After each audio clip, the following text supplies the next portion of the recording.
Yo, yo, yo, yo. Testing, testing. 1, 2, 3. Oh, come on now, dog.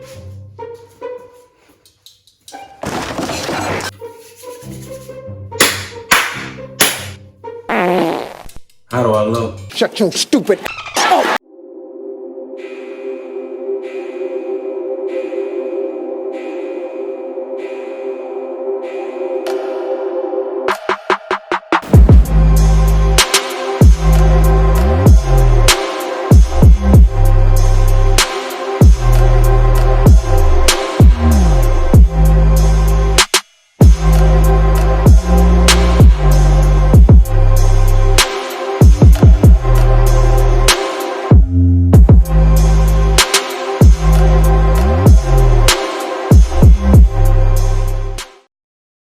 Tony B in the building. Storytelling Tony in the building. Mr. Rogers telling stories in the building. Oh my goodness, I need to shut up. But what's going on, guys? It's your boy Tony B, and today we got a different type of video today. As y'all can see, your boy has gotten the garage a little bit better. Hey, this is my new little setup for 2020 for the videos that I'm sitting down and I'm gonna be talking to you guys. But like I said at the beginning, this is my story time, man. This is something I just want to implement into the channel, just to give you guys something different. You know, I'm not gonna always be able to wrench on cars all the time, you know, due to weather, due to finances. You know, it's cold now, y'all. We gotta, you know, try to implement something different in this thing. But this video, the topic that we got at hand is, man, it's something crazy. When I used to go to work, man, a lot of people used to ask me, you know, how did you start working on cars? Why are you working on your own cars? And man, I got a lot of stories for you guys. Hey, if you want to check out my story, stay tuned, y'all. Stay tuned. Woo! Oh my goodness, this first story is hilarious and it is crazy, y'all. Man. What really got me into working on my own car is I love music. You know what I'm saying? I love to listen to music. Had to have the best, the top of the line, stereo speakers. My brother, he can tell you, he a testament of what I used to do. Man, I used to go and just buy new speakers like every other week, man. But when I first started, you know, I didn't know how to, you know, install the speakers, the amps, and all that other stuff. So I took it to, you know, the most popular mobile music shop. I guess that's what you call it. I don't know what you call them, but they install stereos. And man, I bought my own stuff because I knew that they were going to try to finesse your boy. They were going to try to add that tax on there. So I was like, man, let me go online and see if I can find a cheaper price, you know, for the same quality, you know, speakers and amps and all that kind of stuff. And I did. I found it for a lot cheaper. I bought it offline and I brought it to the actual shop. And you know how that is, bro. I went in there, I asked them, you know, can I get a quote of how much it would be to get it, you know, installed?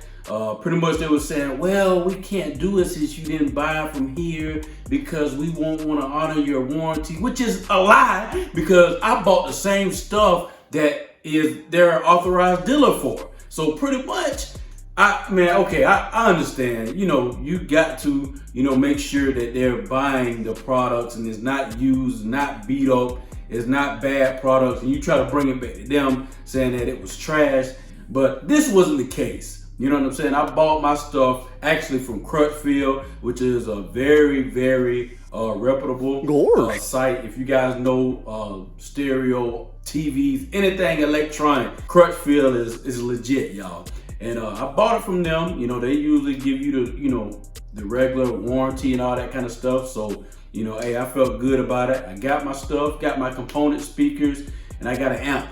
And all I want to do is that install. They gave me a quote. They said they can go ahead and do it. You know what I'm saying? But they may not, you know, honor a warranty and all that kind of stuff. I didn't care. I just wanted it in because I didn't know how to do it. So I just wanted it in there. And lo and behold, they did it. You know, when they first, you know, put it in, it sounded great. And not too long after that, man, I would say about a month, I started hearing some crackling and sizzling. Oh no! And I'm like, what is this? These are brand new speakers. So I was scared, I was nervous. I was like, man, I went and messed up and I bought these speakers online, man, and they trash. But hey, I swallowed the pill and I pulled the door panel off. I looked it up online, which is, y'all know, back when I was younger, online YouTube wasn't really a thing. You know, all we had was dial-up internet, so you know it took me forever to find something, you know, related to. I actually had a Chevy Blazer, and it was a 2-door, and it was pretty easy to get the door panels off. And I found out that they did the worst wiring job that I've ever seen, man.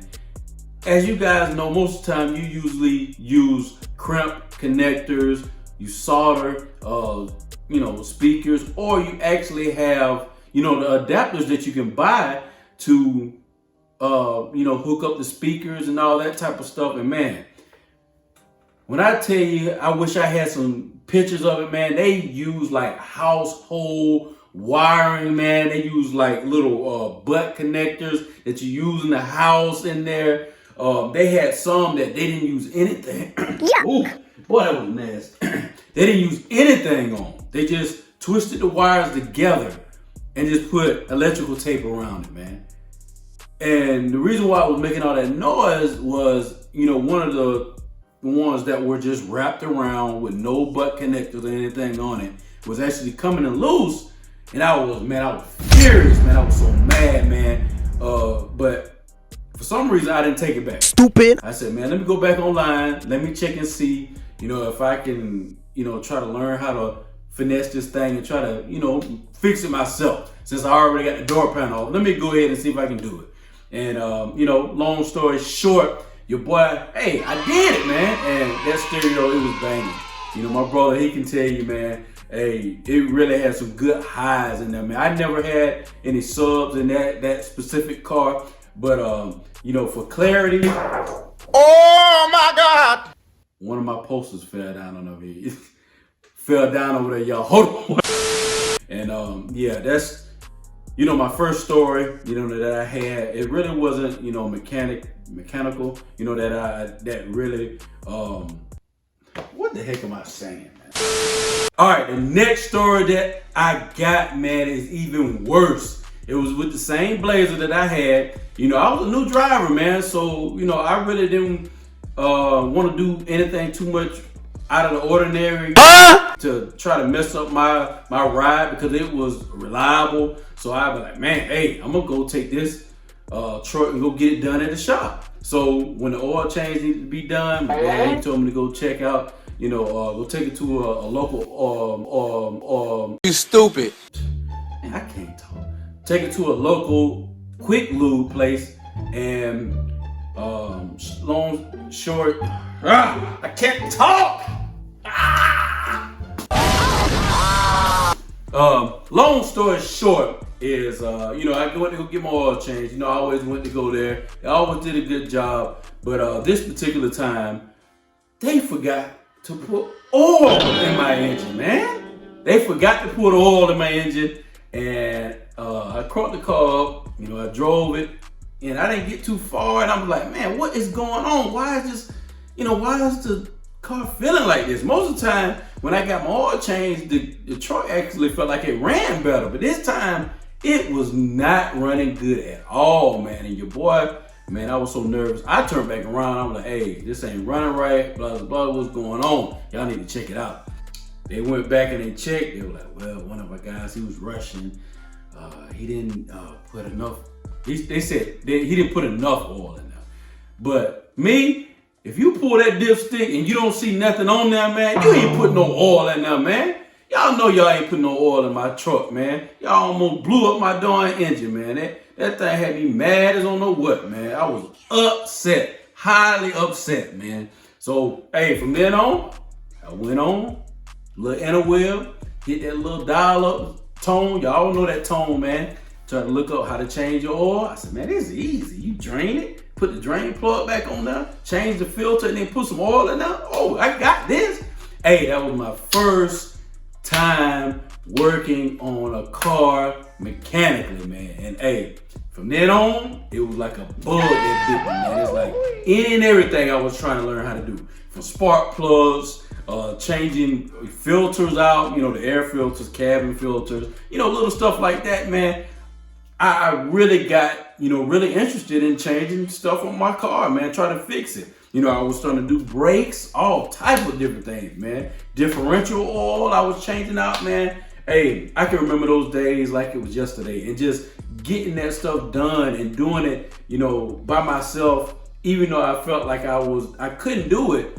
But when I went out there and tried it, man, it was so simple, man. Working on your car is really not rocket science, man. Especially nowadays, y'all have so much resources to try to, go look up different things. You got service manuals that you can download to, pretty much get step by step of what the dealerships do, man. So nowadays, man, we have no excuse not to try to at least attempt to work on our cars, man. It's just too easy. That's pretty much the story of how I started working on cars, man. I just was getting finessed, y'all. I was getting done wrong. I was getting overcharged for crazy stuff. And I'm cheap, y'all. I wasn't finna pay all that high price, man. So what I said was, if I had the ability to try to attempt to do it, at least, if I can't do it, I can take it to the shop and they can fix it. So hey, I just said I'm gonna dive in head first and just try my best. Hey, thank God, everything that I've done, I pretty much, successfully fixed it. I ain't had nothing catastrophic happen. I even changed out a motor in my C10. If you're new to the channel, we got a C10 build that we got on this channel, man, that we're trying to build. And man, I've been doing a lot. I have actually maintained the Nissan Armada in my last video that has 320 something thousand miles in it. So, I feel good, man. That I actually, taught myself. I learned a lot from my granddad. He works on cars too. But I actually taught myself to learn how to fix on my own cars. So if I can do it, I know you can do it.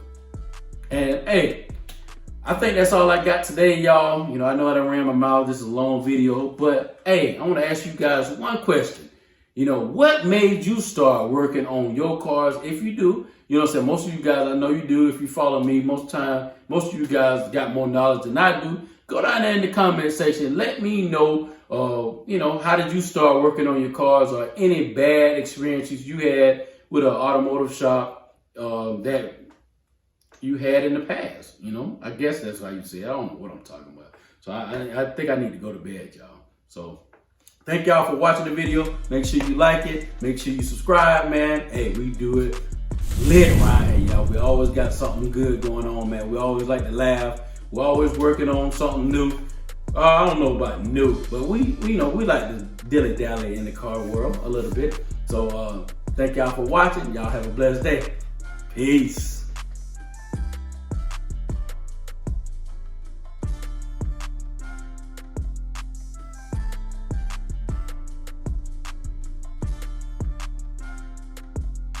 You want my advice? Don't play yourself. And subscribe, fool. Psych!